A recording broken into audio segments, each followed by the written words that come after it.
नमस्कार दोस्तों, साल 1978 में सिर्फ 2000 से शुरुआत करने वाली सहारा कंपनी भारत की सबसे बड़ी प्राइवेट कंपनी बन गई, जिसके पास 11 लाख से अधिक एम्प्लॉइज, 13 करोड़ लोग यानी भारत की 11% आबादी इससे जुड़ी हुई थी। एक समय सहारा कंपनी भारत में रोजगार देने वालों में रेलवे के बाद सेकंड लार्जेस्ट कंपनी थी। इस कंपनी के पास में अपनी खुद की एक आईपीएल टीम थी, पुणे वॉरियर्स इंडिया के नाम से, और सहारा कंपनी लंबे समय तक भारतीय क्रिकेट टीम की ऑफिशियल स्पॉन्सर रही थी। और इस कंपनी को खड़ा किया था सुब्रतो रॉय ने, जो कि आज सलाखों के पीछे हैं। लेकिन आज के समय में कोई भी सहारा इंडिया का नाम तक नहीं लेता। लोगों की जुबान पर सिर्फ यह है कि सहारा हमारे पैसे कब लौटाएगा। लेकिन सवाल यह उठता है कि अरबों रुपए के साम्राज्य वाली कंपनी खत्म कैसे हो गई।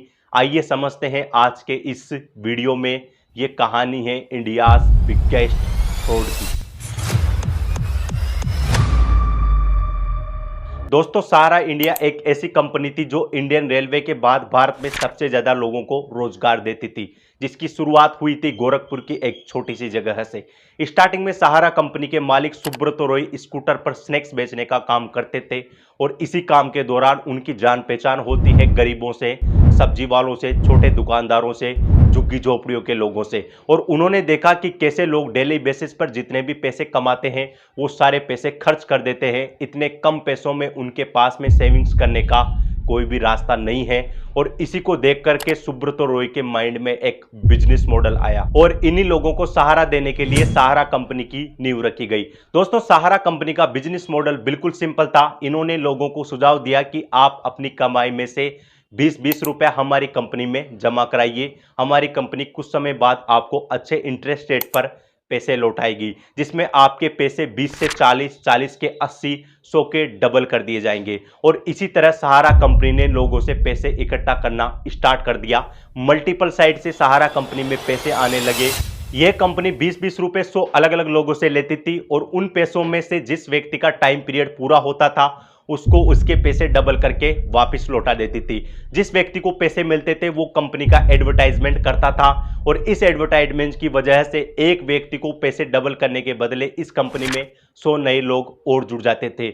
इस कंपनी को पता था कि सभी लोग एक साथ पैसे नहीं निकालेंगे, इसलिए इस कंपनी का बिजनेस मॉडल काफी सक्सेसफुल रहा। लोगों को सहारा कंपनी का बिजनेस मॉडल बहुत पसंद आया, और इसमें इस तरह 100 लोग और जुड़े। किसी एक व्यक्ति को पैसे डबल करने की वजह से 100 और लोग इसमें जुड़े, 100 और लोग जुड़े, और ऐसे ही जुड़ते जुड़ते सहारा कंपनी भारत की सबसे बड़ी प्राइवेट कंपनी बन गई, जिसके पास में 16 करोड़ से अधिक लोग थे। जहां बड़ी बड़ी कंपनियां अपना advertisement TV, airport, malls, cinema halls में कर रही थी, वहीं इस कंपनी ने अपने पोस्टर झुग्गी झोपड़ियों में गरीबों के बीच में लगाए। दोस्तों, सहारा कंपनी ने सबसे ज्यादा टारगेट किया लोअर मिडिल क्लास लोगों को। ये उन लोगों को पैसे डबल करने और नया घर खरीद कर देने के सपने बेच रही थी। दोस्तों, लोगों के ट्रस्ट को जीतने के लिए सुब्रतो रॉय ने इमोशनल इंटेलिजेंस का इस्तेमाल किया। ये अपनी सहारा कंपनी को कंपनी न कहकर सहारा परिवार के नाम से संबोधित करते थे, और खुद को कहते थे सहारा श्री।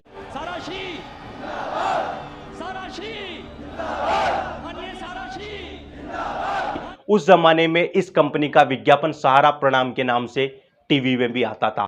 विश्वास की बहती धारा, सहारा इंडिया परिवार, आत्मविश्वास की ताकत। दोस्तों, सहारा ने सोशल वेलफेयर से रिलेटेड कई सारे काम किए, चाहे उसमें गरीब लड़कियों की शादी करवाना हो, या फिर गरीबों के लिए हॉस्पिटल बनाना हो, गरीबों के बच्चों को मुफ्त एजुकेशन हो, या फिर जो सोसाइटी है उसको अल्कोहल फ्री एनवायरनमेंट प्रदान करने के लिए जगह जगह कैंपेनिंग चलाए गए।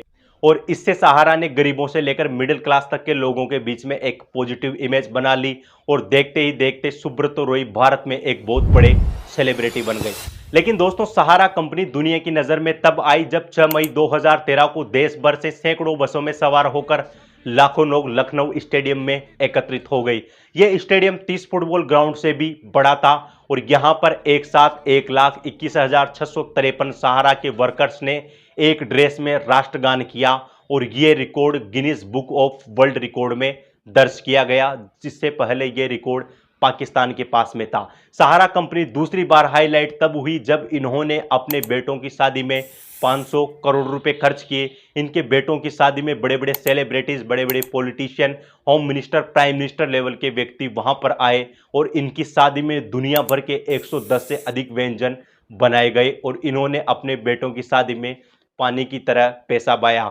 तीसरी बार यह कंपनी हाईलाइट हुई जब 2013 में उत्तराखंड में बाढ़ आई थी, तो सैकड़ों लोग बेघर हो गए थे और उसी समय सहारा कंपनी ने कई लोगों को सहायता करने के लिए वहां पर फूड पैकेट्स वितरित किए और लाखों रुपए की सहायता दी। और इस काम को लेकर पूर्व प्रधानमंत्री अटल बिहारी वाजपेयी ने भी सहारा कंपनी की प्रशंसा की। दोस्तों, इस समय Sahara company finance, health sector, hospitality, media, entertainment, business के सेक्टर में, आईटी के सेक्टर में, हर सेक्टर में इनका जलवा था और इन्होंने न्यूयॉर्क में 4,400 करोड़ में तो लग्जरी होटल भी खरीदे, जो कि अब तक न्यूयॉर्क में काफी बड़ी मात्रा में लोग वहां पर आते हैं।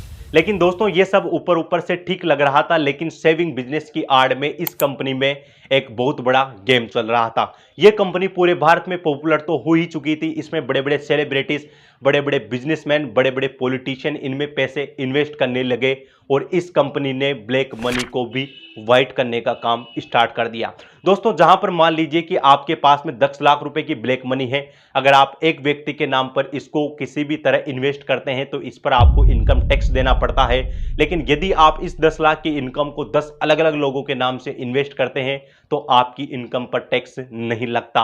और इसी तरह के बिजनेस मॉडल या फिर इसी तरह की ब्लैक मनी को वाइट करने के लिए ये कंपनी पॉलिटिशियन, बड़े बड़े सेलिब्रिटीज, बड़े बड़ी पॉलिटिकल पार्टी से फंड लेने लगी और उन फंड को वाइट किया जाने लगा और आम लोगों के पैसों को भी इसमें इस्तेमाल किया जाने लगा। देखते ही देखते सहारा कंपनी की पॉपुलैरिटी आसमान छूने लगी और इस कंपनी में 16 करोड़ से अधिक लोगों का पैसा था, यानी भारत की लगभग 11% आबादी सहारा कंपनी से जुड़ी हुई थी। लेकिन दोस्तों, फिर समय आता है इस कंपनी के डाउनफॉल का। एक समय ऐसा आता है जब मार्केट सैचुरेट होता है, हर जगह पर मंदी जैसे हालात होते हैं, सहारा कंपनी में इन्वेस्ट करने वालों की संख्या थम जाती है और इस समय सहारा कंपनी में सबसे ज्यादा संख्या हो जाती है उन लोगों की जो कि अपने पैसे को निकालना चाहते हैं। देखते ही देखते सहारा कंपनी में पैसों की तंगी से भर जाती है। दोस्तों, इस प्रॉब्लम को फेस करने के लिए सुब्रत रॉय डिसाइड करते हैं कि वो सहारा कंपनी की 2 कंपनीज के नाम से, रियल एस्टेट और हाउसिंग कंपनी के नाम से शेयर मार्केट में आईपीओ लेकर के आएंगे और यहीं से इस कंपनी का बुरा दौर स्टार्ट हो गया। दोस्तों, 23 सितंबर 2009 को सहारा कंपनी आईपीओ लाने के लिए सेबी के पास में डीआरएचपी दाखिल करती है। जिन लोगों के डीआरएचपी के बारे में पता नहीं है, तो बेसिकली डीआरएचपी बायोडेटा की तरह है जिसमें कंपनी से रिलेटेड सारी जानकारियां होती है और डीआरएचपी की जांच करने के बाद ही सेबी किसी भी कंपनी को मार्केट में आईपीओ लाने की परमिशन देती है। 4 जनवरी 2009 को सेबी के पास में कंप्लेंट आती है कि सहारा कंपनी लोगों से पैसे लेने के लिए गलत तरीकों का इस्तेमाल कर रही है। सेबी को अपनी जांच में पता चलता है कि इस कंपनी में 2.5 करोड़ लोगों के 2400 करोड़ के लगभग पैसे फंसे हुए हैं। उसके बाद में सेबी सहारा कंपनी को ऑर्डर देती है कि आप 15% इंटरेस्ट रेट के साथ में सभी लोगों के, सभी इन्वेस्टर्स के पैसे वापस लौटा दीजिए। उसके बाद में ये कंपनी सेबी के इस डिसीजन से नाखुश होती है। ये कंपनी अपील करती है सुप्रीम कोर्ट में, लेकिन सुप्रीम कोर्ट भी दोस्तों सेबी के पक्ष में ही फैसला देता है और आने वाले 3 महीनों के भीतर भीतर सहारा कंपनी को 15% इंटरेस्ट रेट के साथ अपने इन्वेस्टर का पैसा लौटाने का आदेश देता है। और इसी के साथ सुप्रीम कोर्ट कहता है कि सहारा कंपनी से रिलेटेड जितने भी कस्टमर्स हैं उनका बायोडेटा सेबी के पास में जमा करवाए। दोस्तों, इसके जवाब में सहारा कंपनी 127 ट्रक भरकर के डॉक्यूमेंट सेबी के मुख्यालय में भिजवा देती है। 127 ट्रक। दोस्तों, जब ये ट्रक मुंबई से निकले थे तो पूरा मुंबई टप पड़ गया था और लोगों को पता चला था कि सहारा कंपनी अपने डॉक्यूमेंट्स सेबी के हेडक्वार्टर पर भेज रही है। लेकिन दोस्तों, इस समय सहारा कंपनी सवालों के घेरे में आ चुकी थी और जब सेबी ने इन 127 ट्रक डॉक्यूमेंट्स की जांच की तो पता चला कि इनमें से अधिकांश डॉक्यूमेंट्स फ्रॉड है, नकली है। इनमें उन लोगों के भी खाते मिले जिनका कोई रियल में एग्जिस्टेंस ही नहीं है। इनमें जिस तरह का पता दिखाया गया, जो भी व्यक्तियों के नाम बताए गए जिनमें इनके पैसे इन्वेस्ट थे, उन लोगों का तो एग्जिस्टेंस ही नहीं है, उनके पते पर भी कुछ भी नहीं मिला। और इसमें अधिकांश डॉक्यूमेंट्स फ्रॉड होने की वजह से सेबी ने इन डॉक्यूमेंट्स को काफ़ी अच्छी तरीके से जांच की। इसलिए सहारा कंपनी ने जिन भी लोगों के डॉक्यूमेंट्स सेबी के पास में भेजे थे वो अधिकांश लोग फ्रॉड थे। उनका पता, उनका नाम, उनका जो बैंक अकाउंट्स थे सब नकली थे। इसी को देखते हुए सेबी और सुप्रीम कोर्ट ने सहारा कंपनी की सभी संपत्तियों को जब्त करना स्टार्ट कर दिया और 26 जनवरी 2013 को इस कंपनी के मालिक सुब्रतो रॉय को अरेस्ट कर लिया गया। हालांकि 2016 में जब इनकी मां की डेथ हुई थी उस समय ये पैरोल पर बाहर आए थे और आज तक उसी पैरोल पर ये बाहर है। सरकार ने लोकसभा में कहा कि जिन लोगों ने सहारा कंपनी में पैसे लगाए थे उनकी संख्या करोड़ों में है। उस समय के केंद्रीय वित्त राज्य मंत्री पंकज चौधरी ने कहा कि जिन भी लोगों के इसमें पैसे लगे हुए हैं ये पैसे 16.12 लाख करोड़ रुपए हैं, जो कि लगभग 2.5 करोड़ लोगों के हैं। ऐसा नहीं है कि सेबी ने इन पैसों को रिफंड करने की कोशिश नहीं की। जब सेबी ने रिफंड करने के लिए आवेदन मांगे तो सिर्फ 19,644 आवेदन प्राप्त हुए, जिसमें से कुछ आवेदनों को रिजेक्ट कर दिया गया और बाकी के लोगों को पैसे रिफंड कर दिए गए और ये रिफंड की गई राशि मात्र 148 करोड़ रुपए के लगभग हैं, जबकि सेबी के पास में सहारा कंपनी के 24,000 करोड़ रुपए हैं। लेकिन दोस्तों हाल ही में हमारे केंद्रीय जो गृह मंत्री है अमित शाह, उन्होंने सहारा कंपनी के लाभार्थियों के पैसे वापस लौटाने के लिए एक सहारा नाम से पोर्टल लॉन्च किया है, जिसमें कोई भी व्यक्ति आवेदन करने के पश्चात उसके रिकॉर्ड्स को जांचा जाएगा और उसके बाद में 3 महीने के भीतर भीतर उसके पैसे लौटा दिए जाएंगे। हालांकि इस प्रोसेस में कितना टाइम लगेगा इसके बारे में हमारे पास में कोई भी सूचना नहीं है, लेकिन सरकार ने हाल ही में सहारा के लोगों को पैसा रिफंड करने के लिए एक पोर्टल लॉन्च जरूर किया है। तो दोस्तों ये सहारा कंपनी की केस स्टडी आपको कैसे लगी ये हमें कमेंट करके जरूर बताएं, और अगर आप लोग इसी तरह की केस स्टडीज किसी दूसरी कंपनीज पर चाहते हैं तो उसका नाम भी कमेंट में जरूर लिखें। आप सभी लोगों का इस चर्चा में जुड़ने के लिए बहुत बहुत धन्यवाद। Thank you.